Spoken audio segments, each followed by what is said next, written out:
Hey everyone, it's Christy. How are you doing? Happy Sunday, wherever or whenever it is you are. I've been very bad this week.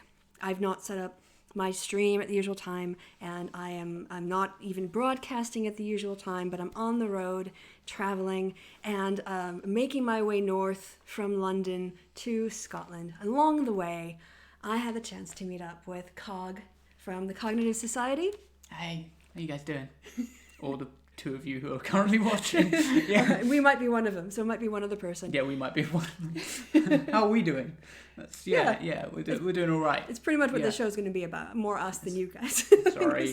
But, I was on the road and it was difficult, but Cog offered to lend me his background and his mic and everything else so we could still do a show before I head up to Edinburgh and Dundee. So how are you doing today? I'm doing okay. Yeah. I'm not exactly. I'm a bit cautious about what we're about to do on the stream because this is going to be interesting. Right, because we're going to give you a little preview. What was your brilliant idea that we should do on the stream? So we are going to be, just for fun and just for a break from the politics, we're going to be eating crickets. They're smoked barbecue crickets. This is going to be an interesting one. Partly for the I wasn't going to bring politics into it, but for the environmental factor that in the end humans are going to end up having to eat lots and lots of bugs because they're so much higher in protein than meat, and there's so many more of them, and it is really good for the environment. I am pescatarian usually, but yeah. So quickly, we're doing also all this video and audio on the fly. We're using his equipment, and I realized that the dog video was in the background, so I thought rather than to hide the dog video, I would just go with it and maybe resize the window. So that's me fussing about. So this is going to be a different kind of show because it's not going to be a typical Weekend Winters. It's kind of Weekend Winters on the road. And so this was your idea, and I'm going along with it mostly out of peer pressure. So I'm going to do that. But before we get on to the exciting grub eating, let's talk a little bit about the Schadenfreude that is happening politically all over in Britain, or at least in British politics for me, which is the flaming disaster that is Carl Benjamin's UKIP campaign. Can I get you to get your take on it first? Oh my God! What? Even if you agree with the alt-right, surely, doubling down on your "I wouldn't even rape you" tweet is a bad idea. Just from a tactical perspective, a little bit of humility. Maybe that was the wrong thing to say in the situation. Nope, he's doubled down on it, but I don't think, and this is a view I've stolen from Christy, I don't think that he's actually trying to win anything. Yeah, I mean, every time he gets on the TV, he talks about his YouTube channel. So clearly he's using UKIP to leverage a national platform, which is weird because you think if he was making that step, he'd want people to like him. But clearly that's not his aim. He's not interested in actually getting people to like him. He wants to be king of the numpties, I guess. He really wants to be the high majesty of all the edgelords out there. And that seems to be, that's his strategy. It's working. He's run the worst political campaign I think I've ever seen in my life. I mean, honestly, Roy Moore had a better campaign than Carl does. Because at least, Roy Moore was trying to win voters over. He was trying to, make a case not only about what he said, but on policies. Whereas Carl just is talking about himself and his own comments and he cares nothing for what his constituents think. And then he, of course, he always doubles down. He'll never retract. He'll never say he's sorry. And the other thing, he just has such bad political assessments. He went to Gibraltar. He went to campaign for UKIP in Gibraltar. Do you happen to know what the Remain percentage of the vote during the EU referendum was in Gibraltar? I want to say it was 80s or 90s. But it was over 90% for Remain. Yeah. And he got to Gibraltar and met with about 20 people who were probably the entire Leave vote contingency. And another thing that is problematic about Carl's campaign that happened in Gibraltar as well, you can go on Twitter, you can find the pictures of it, is that his supporters are out there doing the OK symbol. Yeah. to camera, deliberately. I wonder, were they Gibraltar nationals? Or do you think they were like just... Well, they've got to be far right or not know what they're, like someone brought them along and said, yeah, just do an okay symbol. Phenomenal. The worst political campaign I have seen in my life. And that's, last year it was the strong and stable. No, the year before last it was the Theresa May and her strong and stable politics. And that was awful, but I didn't think it would get worse. And it got worse. Yeah, we've seen worse. So much worse. Right, so we're going to see. I mean, so far UKIP continues to slide in the polls. They've gone from at least, almost double digits or to the double digits, like 10, 11%, down to 3 in a recent poll. It's amazing how, the prediction we joked about on the happy hour that he's got the reverse Midas touch. I don't know who said this on Twitter. I'm sorry, I forgot who you are. I know I tweeted you out when you said this because I thought the quote was brilliant. So you can go into my history and look it up if it's really important for you to credit the person. But the exact person I can't remember on a Sunday morning. But they said, it's wonderful to watch Sargon of Akkad destroy the political career of Carl Benjamin. And that is essentially what we're watching in front of us, is that Sargon of Akkad is completely destroying the legitimacy and even the reputation or the humanity, the possibility that he's a decent human being of Carl Benjamin. Yeah, he's going to really struggle going out in Swindon. I think he is the other day. He's going to struggle now any time that he goes out. Like before, he was potentially employable because people could potentially not know who he was. But he's now... What was that Daily Mail article? What was the title of that Daily Mail article? Oh gosh, maybe we can look it up. Yeah, and the Daily Mail, really, that's where his votes are going to come from, because the young far right, they probably won't vote, or not in the numbers that he'd need to make a difference. Whereas the older far right, they will vote, but they've now been told by the Daily Mail what a horrible person Sargon of Akkad is, so they're not going to take kindly to that. Yeah. Yeah, the Daily Mail does not seem to be, trying to stand for UKIP anymore. If anything, they might be trying to help drive people to the next Farage. I have to zoom this up a bit and maybe turn it this way. Hold on. Yep. So, right, when I got up this morning, this was the headline. I think, you can pretty much, if I get a little bit closer. And what was interesting to me about this article was, now I know actually some of this might have been already disproven as being true. So let me start at the beginning instead of the middle of my phrase. This is the fascinating part of it. A senior UKIP source has told the Mail on Sunday that they have passed on a dossier to Wiltshire police containing deeply offensive remarks made by Mr. Benjamin, an online vlogger from Swindon who calls himself Sargon of Akkad. The Insider, UKIP insiders are trying to undermine his candidacy, said the dossier was passed to UKIP's national election elected. Let me start over in English.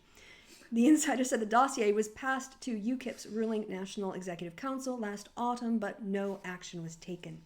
And it includes his broadcast clip saying, I can be quoted as saying, you can F young boys. It's actually not as controversial as you think. Depends on the child, doesn't it? The ancient Greeks were pederasts. It was also considered to be normal. It was mentoring. The dossier included screenshots of also stuff about asking for child porn, although I don't think that one was legit. I think that might have been faked. And then there's also stuff with apparently a racist pornographic tweet showing a white woman having sex with 3 black men, under which Carl Benjamin wrote, "So this is your sister." That one I do believe, even though I have not seen it with my own eyes. That sounds exactly like the kind of stuff that he was spamming before he got kicked off. So what's, particularly fascinating to me is that this is someone inside UKIP who obviously wants to save the party and sees what Carl Benjamin is doing to it, and has been moved not only to take it to the higher-ups who clearly did nothing with it, but has now collected it and passed it on to the police. Carl's getting more attention, I think, than he planned on, because He doesn't understand the scrutiny, the press scrutiny that lands on you when you become a national candidate. I'm just talking a lot now. I'm sorry if I'm just No, it's fine. But he really was completely unprepared for the intense scrutiny, and also he is really out of touch on how people perceive his comments versus the bubble he lives in and the edgelord kind of bubble he occupies, where he is lauded for these comments and for also being unrepentant. So, yeah. Oh, and then the letter. We didn't even talk about the letter. So you want to give any comments while I find that? No, I was just thinking, in terms of activism right now, it's okay for Christie to focus on Sargon, and I would recommend her doing that. But the Brexit Party is the concern of the left in the UK right now, because they are polling quite well, or at least nearly as well as UKIP were before all of this. So we know where all the UKIP voters have gone. But you know the weird thing about the Brexit Party is that they've said that they won't release their manifesto until after the elections have happened, which is just... Yeah, they don't have time to have one before, Yeah. so they have to have it after. It's scarily... It seems stupid, but at the same time it's stupid, it's also really dangerous to set a precedent of elect me and then you'll find out what I'm all about, you know? I think that most people see Nigel Farage as the head of a party, and they know Nigel because he's been in politics so long. They know his stances, whether or not they agree with him. He's a known quantity, and therefore it's not such a leap to vote for a brand new party, because it's basically going to be UKIP without Tommy Robinson, Carl Benjamin, Gerald Batten, and and Paul Joseph Watson and Milo Yiannopoulos. It's basically old UKIP. Yeah, essentially. It is. And I don't know if I would necessarily think, I'm trying to get inside their heads here, but I don't know if I would necessarily think, okay, I know that guy, I'm going to vote for him. He was that guy who was beaten by the dolphin man. Do you know about this? Nigel Farage, in one of the 12, 14 times he's tried to be elected, he was beaten by a man dressed as a dolphin who got like 100 more votes than him. No, I didn't know, but that's the British politics. That's classic, like, who's a Lord Buckethead? You know, Yes. That's right up there. Yeah. I lost to a guy who dresses as a dolphin. The other thing I would highly recommend, if you want a bit more like schadenfreude, and also just pure evidence that Carl Benjamin has no idea what he's doing as a candidate, he published a letter to his constituents. Now, apparently it's on his Google Docs. This is on Carl Benjamin's. I'll show you here the picture of this so you can see I'm not making this up or anything. And I show my sources. This is phenomenal. This is ridiculous. First of all, is there anything in the chat? There are actually people watching? I think we got 12. Are actually people watching. Hey guys, thanks for turning up for this random stream. Yeah. All right. 255 AD asked, are you in the UK or is he in Germany? I am in the UK. Yeah. I could prove it to you by showing the grey skies and the clouds. Yes. But I won't turn the camera. Looking a little bit wet out there. Yeah. And again, was that actually campaigning, or did Carl just go on holiday to Gibraltar? Good question. Yeah, just I think that's really what happened. He went away for a long weekend and called it a campaign so he could charge it to UKIP. Yeah. I mean, UKIP, ironically, are being screwed over and they're just too stupid to know. Hashtag this. Yeah, exactly that. It's a monetary thing as well. He's saving himself money for a bit of extra campaigning so that he can get more Patreons on his YouTube because that's ultimately what the end goal is, to keep financing his lifestyle, really. Basically. Life. Yeah, and also it's a cheap way for him to make content. I guess I'm getting distracted and talking more about Carl than we had planned to, because you can't have that headline on Sunday morning and not talk about it. But his entire campaign seems to be going to city centers, talking almost exclusively to men, almost exclusively white, and almost exclusively between the ages of like 16 and 34, and then uploading that to his YouTube channel for content. Oh, sorry, I keep looking down here, but the mic is there. My apologies. I'll look in your eye. Yeah, and it's absolutely ridiculous. Like, this is not, you don't go out as a candidate and expect voters to come to you and then sit down in front of a camera and have a conversation where you interrupt them and tell them why they're wrong about stuff. He's it's not a campaign. Yeah, come let me mansplain this to you. Yeah. Yes. it's Stephen Crowdering. But Stephen Crowder does not have a good reputation among academics and the media. No. And of course, UKIP doesn't help. His UKIP account also does not help him at all, because someone took. Speaking of like Crowder and all of that, someone had taken a picture of Carl sat at a table with some UKIP signs talking to somebody. And the UKIP sign said something like, leave or whatever else. I've tweeted so much. I'm going through my mentions. Oh, sorry. Go ahead. I think you know. I think I know what. It's he was the people who he was standing with had a sign in one of the towns he visited. They were just holding up. It was just leave.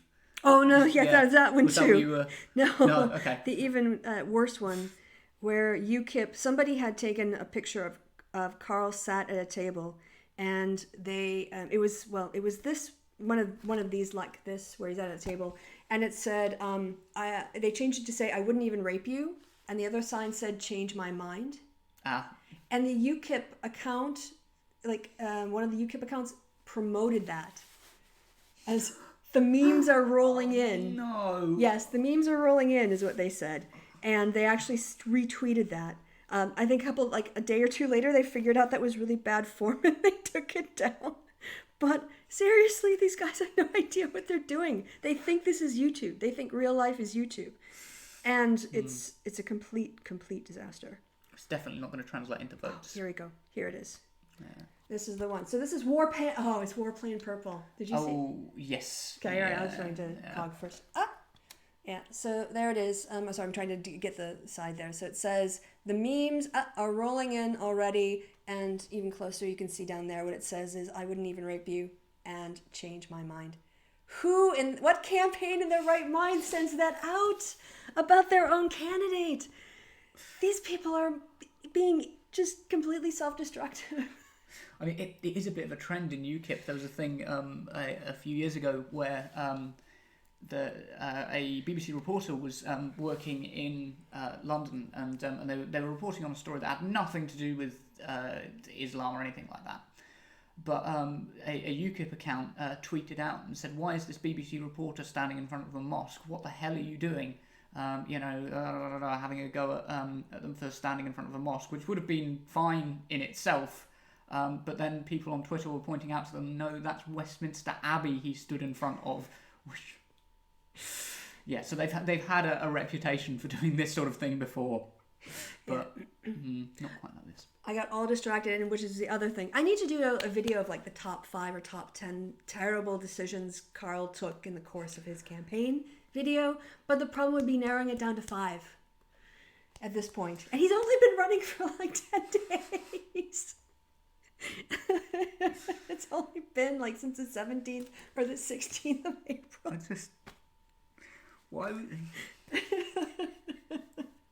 And he got his UK. So just as a rundown, he got his UKIP Carl account taken down because it was seen as a ban evasion account, rightly by Twitter, to promote him and his content around his ban. And then Tommy's went down too because they're both permanently banned, and they're crying about that.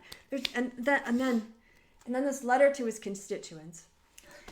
All right, we're gonna do this. Will be the last thing. Then we're gonna get some bread and water, and then we're gonna eat grubs, and then we'll maybe take some more questions from the chat before we eat the grubs. Yeah, so put questions in the chat if you're going to. Do now. I'll pick up on that. Sorry, you want bread and water? Yeah, I'm not just gonna to wash down the grubs. Oh, to wash down the grubs. Okay, that's fair enough. There's a little bit of information on the back of that as well, so I'll read that out before we. Yeah. Well, I'm getting something to drink. All right. Yeah. So then, Carl, I don't know if he wrote. In some ways, it looks like something he wrote himself. In other ways, he actually says sorry to people, which he's very reluctant to do. So I think that part might have been insisted on by UKIP people, or someone else wrote for him. But he has this letter on his Google Docs, a letter to his constituents. Now, of course, they're not his constituents because he's not been elected. So it's to the voters in the constituency in which he is running, you muppet. And he basically just says, "Dear constituent," I'll just read the first lines of it. "I realize these unorthodox methods may seem alarming, but please allow me to explain." Who the hell wrote this? Don't you start, "Hello, Dear voter, my name is Carl Benjamin, and I am standing for UKIP in the southwest, UK constituency. You might have seen headlines about me in the newspaper saying these things, and I'd like to give you a little bit of background. Also, if this is just a letter to his constituents on his Google Docs, if he's not putting this in a piece of lit and they're not blanketing the entire constituency with it, no one's going to see it. Dear universities. It's that thing again, yeah. Dear constituent as well. It's like, no, dear voter. Dear voter. They're not your constituent. You haven't been elected, you muppet. Do you not know how democracy works? There's a particular kind of groupthink in Westminster that is not representative of the country at large. If you do not fit this mold, then your concerns will not be given a fair hearing before the country. I am one of those people, and I have principled oppositions to what is happening in Westminster. In the case of this particular tweet, it was an ironic demonstration that Jess Phillips' desire to regulate the internet had no definable boundary and would be extended to include comments that were offensive but not illegal, such as threats. I crafted this tweet with the express intention of proving this point. The phrase, "I wouldn't even rape you," cannot be interpreted as a threat or a promise of action. It is literally a promise of inaction, and yet consistently framed as such. That's such a poorly written sentence. Now this is great. This tweet was deliberately crafted piece. He forgot, it's a misspelling typo. I have typos too, but I saw him. I'm not sending letters out to thousands of people. I check. This tweet was deliberately crafted piece of political theater with the understanding it would be considered immoral but not illegal. I specifically chose this phrase because I knew that the political gatekeepers in Westminster who simply ignore anyone, yada, yada, yada, yada. With the understanding it would be considered immoral but not illegal, Carl. You just wrote that. You just admitted everything we've been saying. This is what people are objecting to about your tweet. You want to frame it as everyone saying you want to rape her. That's not obviously what we're objecting to. We're objecting to the fact that you know. You said it yourself. It's an immoral thing to say. Yeah, it reminds me of the I'm not racist because Islam isn't a race. Well, if everything that you describe about it is wrong, then you're missing the point. If you still have prejudice against people who are Muslim because they are Muslim, it's every bit as bad as being prejudiced against people because you are still blanket covering people, no matter what. And right. It's the same thing. You completely missed that point. Of why we're mad at him. Yes. Yeah. Well, and this actually, what it shows me is that he knows perfectly well why people are upset with him. But what he's doing is he's using that outrage and trying to misrepresent everyone in order to pander to his own audience. And his audience does that, and even like people like Tim Pool and Computing Forever and all of the people who are standing for him are also deliberately misrepresenting the points of those of us who are criticizing him. If you look at my criticisms or yours or Kevin's or people in the media, they're not saying because of the headline of the tweet, some people might get the wrong impression. But critics who've looked into it were objecting to the fact that he would put rape into a conversation with a woman deliberately in order to bring up rape to a woman because, as the article "I Wouldn't Even Rape You: A Feminist Analysis" notes, he knows that rape is a tool in the male toolkit to intimidate and try to menace women. And he wants to have his cake and eat it too. He wants to be able to bring out rape to a woman, to me, to Jess, to Christiosity, and other women on Twitter, and then also say that he's not doing it when he is. So, all right, I didn't intend on getting that ranty, so let's go to. No, I was. I thought there weren't questions coming up, and then I closed and opened the chat, and a load of things appeared. Also, are you in top? Yeah, you're in live chat, not top chat. Yeah. Okay. I'm in live chat. I don't understand how this works. Yeah, the top chat it's supposed to be a filter, but when there's only 12 people, it's everybody. So. Yeah. Okay. Cool.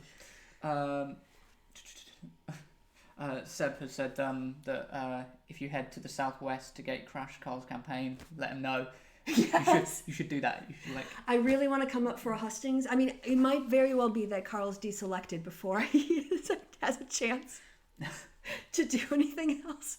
Now that he's going to be investigated twice by the Wiltshire police, and his own Swindon UKIP party wants to deselect him, but it would be great to go down and see him with if Anne Widdecombe is standing for the Brexit Party. The two people I disagree with, but it would be fun to watch them spar because she will wipe the floor with him. Yeah. Anne Widdecombe will not stand for that little whippersnapper and his disgusting comments. Although I can't stand listening to Anne Widdecombe for long periods of time. Fair enough. I think we should potentially look at seeing if we can crowdfund and sponsor Egg Boy to come to the UK.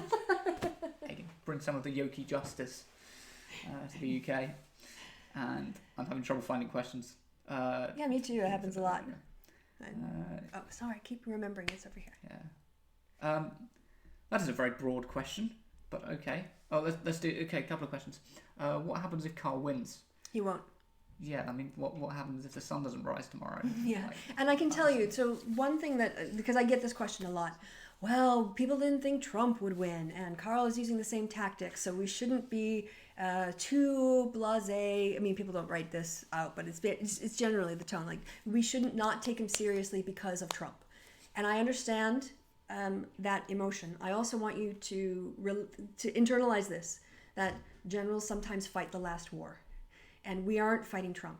Carl is not Trump. There are so many ways in which Carl is not Trump. First, Trump had a national television show for multiple years and was a household name before he ran for president. Two, he considered running for president and been floated as a candidate, and was known to have political interest beforehand. Carl is a political virgin. Two, the American presidential system is not even based on a majority vote. It's based on the Electoral College, which is completely different to the EU voting system. Three, he is second on the list. And four, the decline of UKIP is continuing, if not steeper, as a consequence of Carl joining the party, because all they've had for the last 10 days is coverage about UKIP and rape tweets, and UKIP and bigoted slurs. And now UKIP and a guy who's saying, has basically helped people like Amos Yee phrase their desire, their interest or wish for the lowering of consent laws, how to frame it better. He's giving them talking points on how to make their points better. No. They're at 3% to 5% in the polls last time. In the constituency in which he's running, they got like 27 or 32%. It's probably not going to happen. It's really not going to happen. I was thinking the Brexit Party are much more of a danger, and that's why I'm sort of focused on them. But or I should be focused on them. I'm not focused on them at the moment. But yeah, the other thing I was thinking then was that effectively the problem that both the UKIP party and the Brexit Party have now got is that for years they've been saying that MEPs have no power, that the EU is an elected dictatorship, and now they're all running on a campaign of kind of, we're going to sabotage the EU by becoming MEPs who have all this power to manipulate the process and make it all hindered, and I'm trying to think of a decent metaphor, like throw a chink into the machine as it turns. Yeah. Well, you look like you've thought of something. Yeah, someone did a really nice job of clipping. Okay, then we're really going to move on. I mean, the thing is with this disastrous campaign with Carl, it's almost impossible to cover it all. But this went out on broadcast television. Now, this has got sound on it too, so I'm going to have to put the mic closer to the screen, so you won't be able to see it as well, but you'll hear it, and that's really what counts. So let me turn the media up here and turn my tablet so it's... Yep, that way hopefully you'll be able to see as much of it as you possibly can. But, I have to turn the brightness up. This will help a lot as well. Yeah, alright, so this was Carl giving an interview on Sky News. You see, up there, Sky News. And this is an amazing clip. So imagine that this is, you're considering, should you vote for this person? Do they take their job seriously and what they care about? After challenging Mr. Benjamin on his comments, I asked him about the substance of his campaign. Okay, so give me your top 5 policy offers. What's your top 5 on the doorstep? Well, actual policies. I mean, what can an MEP even propose? After challenging Mr. Benjamin on his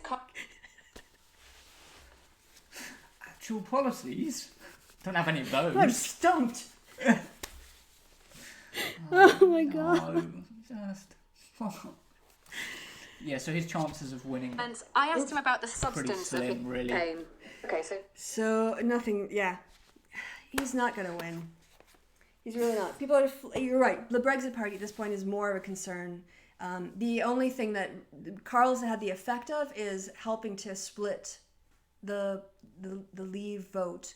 And there might be people out there who aren't paying enough attention to the news who will just vote for UKIP because they have this. All of this has missed them. Maybe they only listen to the radio or something else. And so there's still going to be part of the UKIP vote that will go for UKIP and therefore take stuff away from the Brexit Party. But, oh my. Yeah, we've got a couple of questions and comments from the... I'll take a comment first. We need a synth, and then we could be an 80s duo. You and me. Yeah. Yeah. And I think that was directed at us. It may have been directed at the Brexit Party because there are, their views are sort of retro. Yeah, a bit retro, to say the least. Got a very open question. We'll take it briefly. Are humans naturally cooperative? I guess it depends on what you mean by naturally, right? Yeah, I guess. Yeah. Because let's say you can't have a human being born without two humans cooperating. So, even what we're born into is already a cooperative. We can't escape the history of our own, social family that we're born into. Yeah. So we're definitely social creatures. We know if you leave people alone, it's very bad for their mental health. We know that interaction is important for the development of language. And so I guess to be a fully rounded human being, to have the capacity or have all of the foundational skill sets to be what we would consider a functioning human being, I think you have to be cooperative. I've actually been thinking about this in the context of masculinity and sort of description. I was saying to Chris the other day, because I was just mind mapping ideas for videos that I could do, that the idea of masculinity, or the modern idea of masculinity, is very much a level of emotionlessness and a level of domination and power which humans will never achieve. It's unachievable, but then you're berated for not being able to achieve it, and that's one of the tools which locks you into this kind of horrible circle that you end up in. But yeah, I think that those who are non-cooperative very rarely succeed in human societies. The most successful societies are those in which humans are willing to cooperate with each other, learn from each other, and move forward. Interestingly, I'd compare it to the Nazis had a really bad time with. I bring up the Nazis for anybody who doesn't know. The Third Reich is my special subject as a history student. I'm not just bringing up the Nazis just because, hey, lefties always bring up the Nazis. It's actually my area of study. But when the Italians and the Germans were trying to cooperate in World War II, so much of the problem on the German side was that none of them knew how to cooperate with each other because they were all about domination. Each side was all about domination, and they would do things like they charged Italians, patents for their weapon designs and things, and they would sell them old French limousines to transport weaponry across the front. One of the reasons that it was always guaranteed to be such a disaster is they just couldn't get on with people. So if you are non-cooperative, you are going to lose, and it's why the alt-right will probably lose. Right. They can't. Fundamentally self-defeating. Yeah. That's probably, we spent longer on that than I intended. Sorry. That is a deep question. Yeah, sorry. I quite like this question. The giant chocolate eggs I got for Easter say minion made on the box. Do you think it's a Despicable Me tie-in, or just for our own management being honest about how they view their workers? I thought that was quite a good one. That is good. We won't answer it because yeah. But good point. Well spotted. Yeah, HK has asked, has Sargon had lots of extra money through extra traffic to his channels, and how do you feel about this? Well, honestly, if he's using his political campaign to personally benefit, if what he's linking to is not a UKIP election campaign registered fund, I think and he's instead directing people to his own personal page, that would be something the Electoral Commission would want to look into. because you can't, I'm sure. Now, I know American election campaign finance law is much better, but I know, for instance, that when you raise money for a campaign, the money has to be spent on campaign-related expenses. You can't use it to spend to go on vacation. Now, you might do campaign travel, things like that, but you can't personally benefit. And you also have to account for all the money that comes in and it goes out and is left over. So that might be something too. I haven't looked into the links he's putting under his videos when he does this, whether it's UKIP that he's directing people to, or his own personal fund. That would probably be something I could would be the next thing. But if he's not doing it to a registered campaign fund and instead trying to profit off it personally, that could be criminal. Yeah, I hadn't thought of that. Potential legal ramifications of using a political party for ends, although it's difficult to prove, actually. It would be very easy to prove if the only financial contribution link he put up on his YouTube channel is to his own personal account. Actually, yeah, you could do it that way. But yeah, would that be enough to... Well, it might be enough to start an investigation and also to ask what money was raised after you announced. And will you consider all the money you raised after you announced campaign funds? Because if people are giving you money and they just give you 50 quid and you've advertised your campaign, you can't just say, oh, well, I know this person's intention was to contribute to me and my personal fund, and this person, their intention was to contribute to my campaign fund. They might just say, well, it's fine if everything you raised on this account after is transferred over to a proper UKIP account. And that means all his personal money too whatever he linked on that might have to go. But I mean, I'm speculating now, but it's a good question I think people should look into. Yeah, worth a look. There's a couple of comments that I feel should just talk about for a moment. 255 Idea said, when you were responding to Peterson, it bugged me a bit that you didn't really respond to his assertion that conflict is natural to humans. Yeah, I'll take that criticism on. I couldn't really cover everything that Peterson had said, and it probably is a very core point, actually, and something I should have responded to. But yeah, I presume you're talking about the video I did rather than the stream that we did. Yeah, but go check out the video. But it's yeah. Please do go check out my channel and subscribe. Subscribe. Yes. That's why promotion here. Sorry, yeah, I can do that because she can't just kick me off the chat. She has to throw me out of my own house. Yeah. What am I doing? And Memento said that Obama won his first election online. But again, completely. Obama was likable and had policies, and was not working on really alienating people from his position. So again, I think it's a real day-night kind of comparison here. I think, I think I can see where you're coming from. But the thing is, as you say, Obama was he was a law graduate. Was he a professor at one point? I don't know if he taught. I know he got his degree and he went into community activism. I don't know exactly all his. Yeah, before he ran for the state he's senate. Very well educated, a very, very good speaker, and we miss him lots. Please come back. Yes. Yeah. And also, I think Americans, you tend to just think that you can transfer American politics over to Britain as a framework for understanding it. And British voters just really aren't. I do think it's harder you wouldn't have a Roy Moore running in Britain. You wouldn't have a Steve King.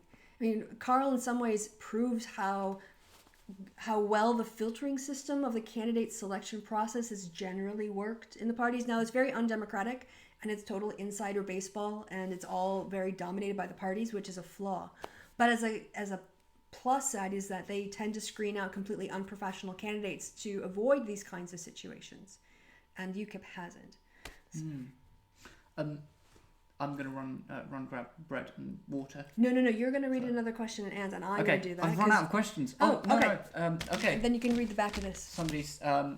Somebody's put Bernie 2020. I'm not gonna let you answer that one. We will get in trouble with everyone. Yeah, I mean, my position on Bernie Sanders, and I get along very well with Christie, or rather my position on the Democratic candidates is I have problems with all of them. every single one. Probably the person who I have the most problem with at the moment is Joe Biden, and it's a shame because back a few years ago I wouldn't have had a problem with him. I really wouldn't have, and I really liked the thing he had going with Obama, where there was all those memes out. That was really, really good, and I miss that era. But nonetheless, the priority is stopping the Republicans, who have just become an extremist party, from getting into power. So whoever the Democratic candidate is, I intend on throwing my weight behind them. And yeah, I've no doubt that's a position which I can uphold. Somebody has asked, HK has asked, just having the NHS places us left of American politics. Yeah, I'd say so. And it's definitely a good thing. Oh, I've been sitting cross-legged for ages. My legs really hurt. This is why I had to get my chair bed, because that's how I sat during my. This is why after an hour I need to take a break. I need to stand up and. Oh, and I'm just warming up something to wash. I'm warming up something to wash the bugs down with. Yeah. Oh, now I say bugs as if I'm gonna do more than one. Yeah. Christy is only eating one. I'm a bit hungry, so I might snack on a few. It depends how this goes. Depends whether I like them. Yeah. Let's introduce the bugs, shall we? If you have any more questions, just put them in the chat, and I'll read them out. But for now, I'm gonna read out the. Yeah, read out this little info, a little bit of info on the back. See, look, I'm so well acclimated. I warmed up your tea. Brilliant, thank you. Warmed up my tea. Yeah, so it says, why should I eat crickets on the back of here? And it says, as well as being delicious, they're an environmentally friendly source of protein, using less of our precious planet's resources to farm. That's why. Now dig in. It says to produce 1 kilogram of protein for a cricket, you need one cricket for a 1 kilogram of protein. Hang on, in liters of water. Sorry, this is confusing. Do you want you do I'll statistics? do the next one. Sorry, you do statistics. I'll let you handle off because you've lost it. Yeah, to produce a kilo of protein, you need 1 liter of water for a cricket, 2,300 for a chicken, 3,500 for a pig, and 22,000 for a cow. According to this, I can't verify all these statistics. And then in terms of grams of feed, you need 1,700 for a cricket, 2,500 for. It seems a lot for a cricket compared to a chicken, which is 2,500. 5,000 for a pig and 10,000 for a cow. I'm not endorsing. I do not sign off on these numbers. I don't see a source on it. But at least what I think that the general point, we can all agree that crickets take up less resources to, produce. Or I guess it's a pound of protein as well, not just for a cricket, but for a pound of cricket. Yes. So also that should be taken. I kind of forgot that. All right. So, Yeah. Yeah, you said you've been watching a lot of Bear Grylls. Just like in my spare time. There's a good series actually on Netflix of You versus Wild. I made Christy take part in it, where you actually take part, and he gives you 2 options for a decision that you can make in a survival situation, and he lets you make the choice. I managed to get him. They do not look nice. Ooh. That's why I got bread. All right, so I guess I need to bring this closer to the camera. There you guys go. Higher. Yeah. There you go. Cricket meat. Ooh. That's why I thought it'd go down a bit easier with a bit of inside a sandwich. They are barbecue flavor though, so that's also probably just get mostly salt and barbecue. I'm not exactly sure if I endorse the comment, but somebody has put in the chat. If a tree falls down in a forest, is this a sign that Carl needs to drastically lose weight? Funny, but yeah. Yeah. I don't know if I can fully endorse that comment, but yeah. All right. So Okay. You want some bread as well now? No, you know what? I'll brave it. All right. Well, I'll tell you what. You do first, since this was your idea. Okay. I will join you, but I'm going to do it in a baby way and with bread. Okay. They're barbecue flavored, by the way. Yeah, I did share the barbecue, so. Hey, mate. Nice to meet you. I think don't think about it too much. Just go ahead and while you're talking to me about something else. Yeah. Otherwise, you psych yourself up. Yeah. So, mostly barbecue? Yeah, it's like It's like I don't know. The more I think about it, the less I like it. But it really doesn't taste any different to like crisps. Oh, okay. Yeah, taste-wise, a few crunchier bits. Yeah, it's crunchy. Okay, I'm getting the barbecue flavor with the bread. Yeah. I have to do this to not gag and puke on air. Right. That would be an awkward thing to have to cut out of the playback, wouldn't it? The live stream. Yeah. But the bread makes it really dry and hard to let me get my tango. Well, there you go. I've never known one. Going back for seconds. Can't be that bad. This one's got an antennae. Still got its antennae on. Somebody's asked, are vegans allowed to eat crickets? I know they're technically animals, but they barely even have brains. I mean, neither do most UKIP candidates. But I wouldn't recommend eating them. Are vegans allowed to eat crickets? I don't know. However, I feel that it would push us towards a more environmentally friendly system. So I am happy to, as somebody who's pescatarian and sort of going towards veganism, I'm happy to. I don't know how you feel about it. I'm an unrepentant carnivore. So judge me, I guess. I won't. Yeah. Another broad question from 255AD. Well, I'll ask you and then I'll give my thoughts. Christy, why do people want to be right-wing? From the studies in political psychology, what researchers have found is that people who have an easier time with gray areas morally, or who can handle ambiguity in a situation, tend to be more liberal and left-wing. People who score high on openness in the Big Five personality type tests that they have developed. I mean, that's the Big Five is just, it's not definitive. It's just a way of organizing people. So there's no truth in it. Ultimately, it's just a way to cluster people's responses to see patterns in their behavior. Whereas people who are, sorry, I just had a bunch of soda. I sound like Kevin now. And sometimes when we on a live stream, he'll take a drink and then he'll get all gassy. Don't drink Tango on air. That's the rule. People who are more right-wing, they are less inclined to study ambiguity. They are less open and I think higher on neurosis.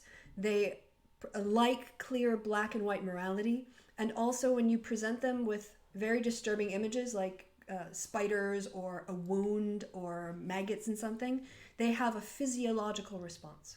They have a sort of mini fear, flight or flight sort of poof, like moment of shock to their system, which isn't like, I have to stop my day, but it's enough to hit them.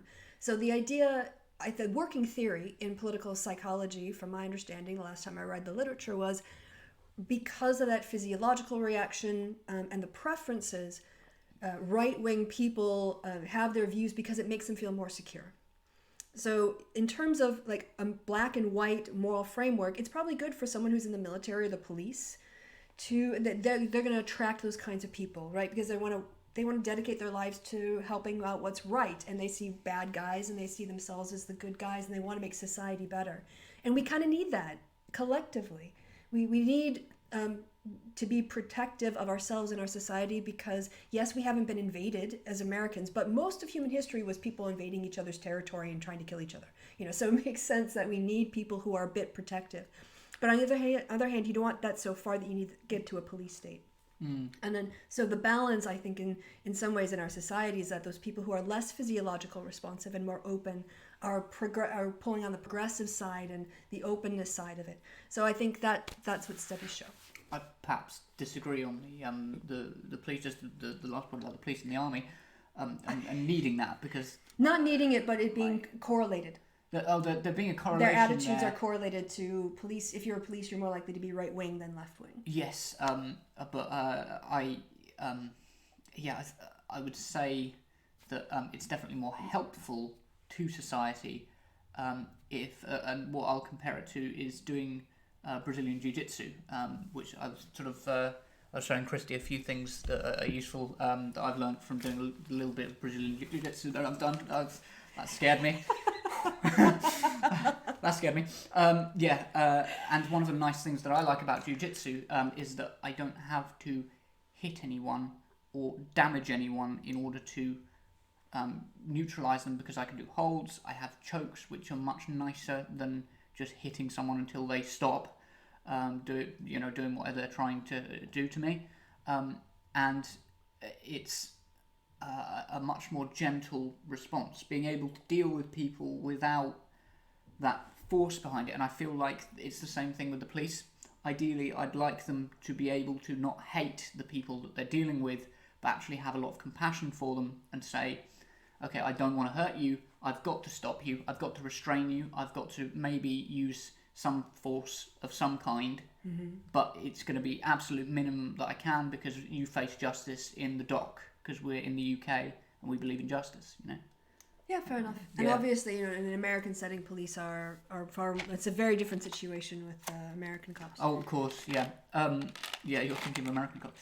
Yeah, well, I think that was But you're right. I mean, in terms of de-escalating a situation, UK police have much better training in de-escalation, whereas American police always operate as if the person they're dealing with is armed, and so they're always treating them as someone they potentially have to pull out a gun on, and that kind of interferes with interactions between strangers and police, especially from certain communities. It's not always, it's often wise to make that assumption. I think if I was a police officer in America, the other thing about the police system in America is that it's not coordinated. They don't have a standard training program. It varies from region to region. Yeah, that's also true. And so they often end up with inadequate training to deal with what they do. So we got these beans. They're called Bean Boozled, and they're the other thing which we're going to be trying, because there are some horrible flavours in there. Yes. And yeah, we're going to see how this goes. Hopefully I get a nice one. Pray for me, guys. But as to why people want to be right-wing, Chrissy was exactly right. Interestingly, of course she was. Darren Brown did a thing recently where he was talking to Russell Brand, and he was saying about a study that he'd done personally, where he'd brought in a group of people who were a group of people with right-wing views and a group of people with left-wing views. He showed the right-wingers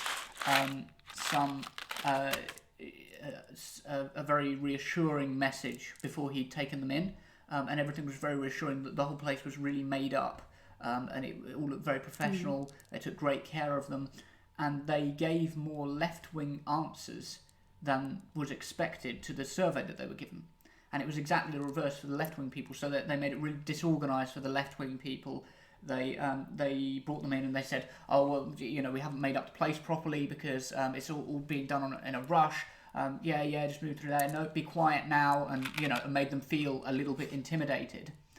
And because they had that fear reaction, they were doing that same. In the same way, they gave more right-wing answers. Yeah. I think we'll. Should we leave the questions now? I think. Yeah.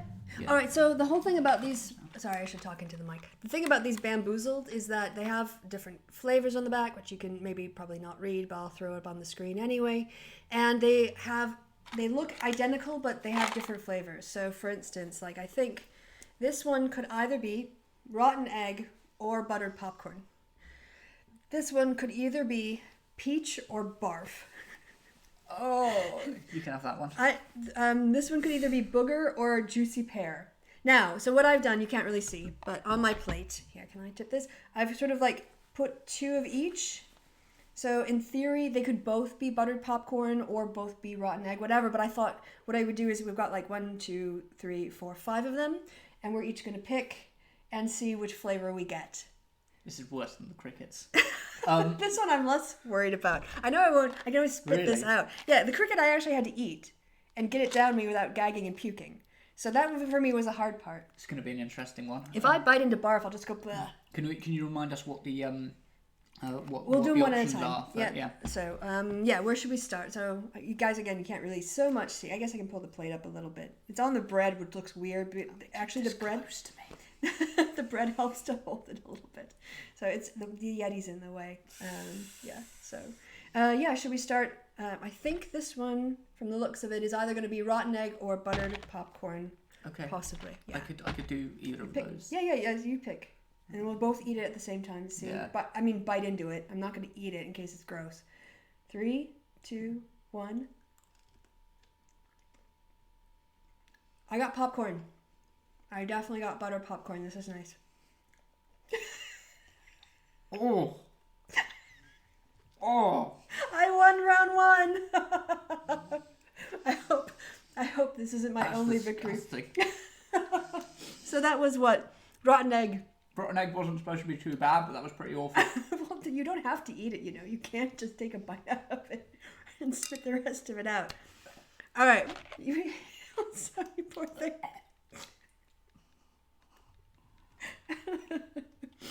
All right. The next one, I think, let's go with the one I can be pretty sure of. It's either going to be barf or peach. Oh, no. Look, okay. Okay, so again, the orange ones here. These up here on top. Yeah. So go ahead. Which one would you like to pick? I'll just pick the one on the left and hope it isn't.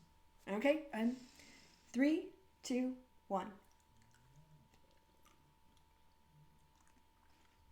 I got peach. I think I got peach this time. Oh, thank God. I really couldn't deal with having vomit in my mouth. So both got peach. I'll finish that one. That's fine. Yeah, this one. Oh, Oh, thank God. This That's one- quite nice. it's either the next one here. It's either going to be, I can't quite tell by the colors. I think it's this one though. Either dead fish or strawberry banana smoothie. Why do they have to specify dead fish? Isn't most fish you eat dead? Like, Live fish would be even scarier. yeah, moving around. So All right. So we got, this is the third one out of 5. just go left Okay. and right. Yeah. Okay. 3, 2, 1.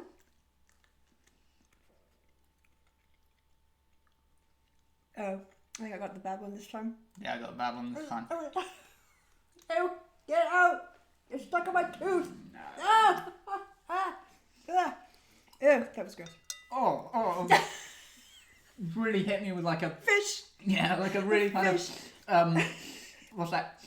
It's like if you've ever gone off sardines, that's what it tastes like. It's really disgusting. Oh, it hit the back of my throat. Spit it out. You don't have to torture yourself. All right. So number 4 out of the 5 we're gonna try. One. It could be. Sorry. Either booger or juicy pear. Please don't be booger. You've had less luck than I have, but then again, this was your idea, so I think that's fair. So it's kind of I just had that really gross fish one. It's still. it's stuck to my teeth. I know. It's horrible. I pulled it Yeah, out. you can smell it. Yeah, yeah. Really gross. Drinking tea desperately. I am. I'm running out of tea. This is going to go badly. Yeah, I got the tango. We can share my tango. Thank you. All right. We're both going to run for it at the same time now. No, I've got enough tea to do this one. Okay. 3, 2, 1. Oh, I got the pear. I got a pear. Yay! Unless somebody has very strange tasting. Idea of booger. That's definitely pear. Right. And then I think then this one is either going to be dirty dishwater or dishwasher water, or birthday cake. I think that. Oh, right, okay. And then I think we'll have done 5. That seems to be enough. Yeah. Yeah? Yeah. All right. 3, 2, 1. Oh. Yeah. Taste. I don't even know how to describe the taste of it. Soapy. Yeah, you got Very it too. soapy, yeah. I spit mine out already, but it's still in my teeth. It's better than the fish. I have to say, the worst one for me so far was the fish. That was absolutely disgusting. I did pretty well. I escaped rather unscathed from that little experiment. You were really a trooper. You just go ahead and keep chewing and swallow. Choke it down. It wasn't the easiest. So how many of those? So how many of those were bad for you? Because 2. Did I I got have 3 fish. or 4? You were really 3, unlucky. I think 3. I Yeah. did. Yeah, I had 3. Because you had the one, I can't remember which one, it was so gross. Rotten egg. Yeah, that was a nasty one. But you didn't have puke. I'm so glad. And you didn't have booger. I'm so glad. I'm not sure I'll be able to like hold, let alone swallow. I'm not sure I'll be able to hold anything down for the next 3 days if I had like puke flavour in my mouth. That wouldn't have been good.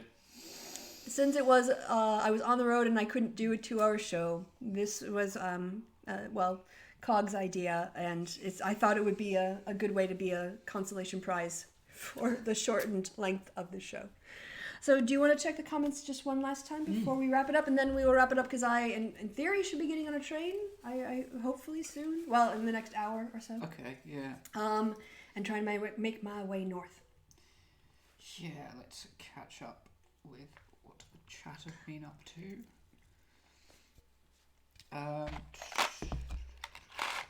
So hopefully you guys were entertained by that.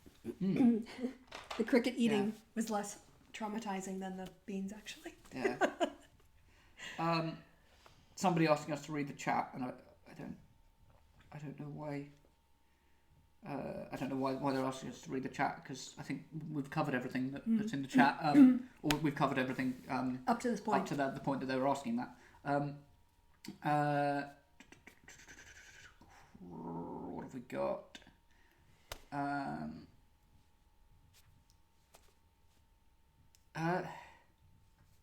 That's a difficult question. I wouldn't like to say. What is it? By whom? 255AD, who seems to be giving us really difficult questions. Oh, it's Thank you. 250 in the chat, always pushing the edge envelope. I was asked, is there any data on whether autism correlates with being right-wing? It kind of sounded like you were describing autistic ways of thinking. No. No. These are like let me say, cognitively not atypical. So cognitively typical people in experiments, as far as I know.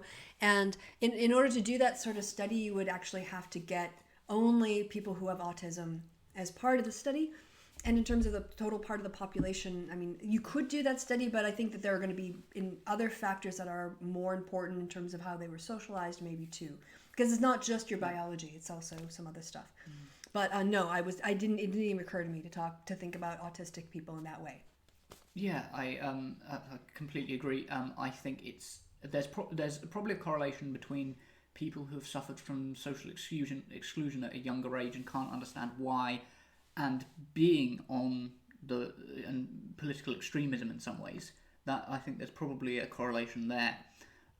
But if you look at, say, Greta Thunberg, who is on the spectrum, I think she has Asperger's, and she's leading the. I think she's going to be known as one of the great women of the early 21st centuries. For 21st century, how many 21st centuries are we having? We're going to have a few. She's going to be known as one of the leading figures on the left as well. And anecdotally, people in my circle who are on the spectrum are left wing. So I mean, that's not data, but anecdotally, it's not consistent with my experience. Do you consider the AfD a threat to Germany? I'd have to look. I have to look at the data, and we really don't have time to get into that. Like, we're wrapping up, guys. This is like, get short questions in. I can't do a 2-hour show today. I really have to catch a train. Yeah. Is that about it? I think so. Yeah. Somebody's asked why not soybeans instead of algae of crickets. To fit with the more left wing and veganism thing. I get you. Yeah. I drink soy milk for a joke, to wind people up and to meme. I don't. I drink vanilla soy milk because it's delicious with tea and coffee. I'm not so keen on it. To be honest, I'm not. I don't actually really like it. But I'm happy to eat soy things for that thing. There's another question just been thrown in of 255 ideas said I don't think Asperger's syndrome is still a recognised condition. I don't know. It's what she identifies with, and Greta identifies with, and she's certainly on the spectrum. And so, as far as I'm aware, it was just a case study which I thought I'd bring up because she is obviously a famous autistic person involved in politics, and doing very, very well. Left wing as well. Yeah, and left wing. Yeah, very progressive. It's a counterfactual to the hypothesis. Yeah. So I think that's about it. Yeah. That's all we Do you want to go brush your teeth? Yeah. I really want to go brush my teeth. I can still taste buttered popcorn, which you'd think would sound good, but it's a little like theater popcorn butter. So it's that really sort of fake oily. But anyway, thank you guys for stopping by. Yes, yeah. I will be live on a stream later on Kevin's channel, Kevin Logan. Let them eat cake. Yes, the Let Them Eat Cake stream with Mike, who, if Sargon is king of the shitlords, then Mike is king of the SJWs. Yeah, the Antifa super soldiers. Yes, that's it. Yeah, that's his title according to Kev. So yeah. So check that out. And you have another stream too, right? Yes, I haven't organised it properly, but I will be doing a stream with Alice Pope Terry soon to sort of celebrate getting over 700 subscribers, because we both hit her up to 700 subscribers around the same time. She's produced some great content. Sorry, another plug. I'm stealing Christy's platform here, but no, I'm offering it. She is she's brilliant. I mean, not just she as in Alice, but you as well. Brilliant, because Alice is a trans YouTuber, and she covers all sorts of trans issues. She's very left wing, and I would very much recommend going to check her out. She's got a new series called Trans 101 that she's doing. Well worth the watch for looking over trans issues, because there are things that I've been involved in the trans rights community for like a couple of years now, and there are things which I didn't know in that, so well worth a little look. Yeah. So where can people find you? On YouTube under your channel, but you're also on other social media? I mean, so where people can find me is on Twitter under @CognitiveSoc, but not sock as in thing you wear on your foot. Yeah, just a C. So just a C. On YouTube under TCS The Cognitive Society. On Instagram, I've got Instagram, just The Cognitive Society, I think. Yeah, Facebook. Under the Cognitive Society, and you'll also probably find me crying in the library as well, if you ever find it. The end of term. Yes. Yeah, because I'm getting to the end of term and I've got essays due in. I can't. Yeah, I don't have time. Find me crying in the library. Yes. All right. Well, I'm gonna go brush my teeth, finish, get my packing ready, and get on a train. Thank you so much, Cog, for hosting me. For also helping me do a Sunday live stream. It would not have been possible without him. I'm using his Wi-Fi, I'm using his mic, I'm using his camera, I'm using his back screen. I think the only thing I've contributed is I might have paid for the bugs. Maybe, but maybe not even that. So, also, I've contacted my patrons already, but I'm now going to be on a train, so I won't be able to do my patron hangout this evening, so I pushed that back to 1 week, and I've also had to contact Hank and Christiosity to say I will be unreachable for Culture Club. So this is also by way of an apology. It's the one thing I can do today before I get on a train, and to everybody else that I'm letting down, I'm sorry. Also, I don't think I've really let people down that often in the past, so I'm hoping that there's some grace there, that you'll all go, it's okay, Christy, we know you're on a train. It's next week is fine. If not, screw you. Don't judge me. All right. So, thank you, everyone. Thank you guys for watching. Thanks for your time and attention. Thanks for hanging out all the way to the end of the video. So, from me and from Cog, you've been awesome. The chat's been awesome. Yes. People in the future watching have been awesome. And then goodbye from me and goodbye from Cog. So say goodbye, Cog. Goodbye, Cog. Yeah. Hey, you did the bit. Yeah. All right, now I gotta figure out which button I gotta press. This one over here. Stop streaming.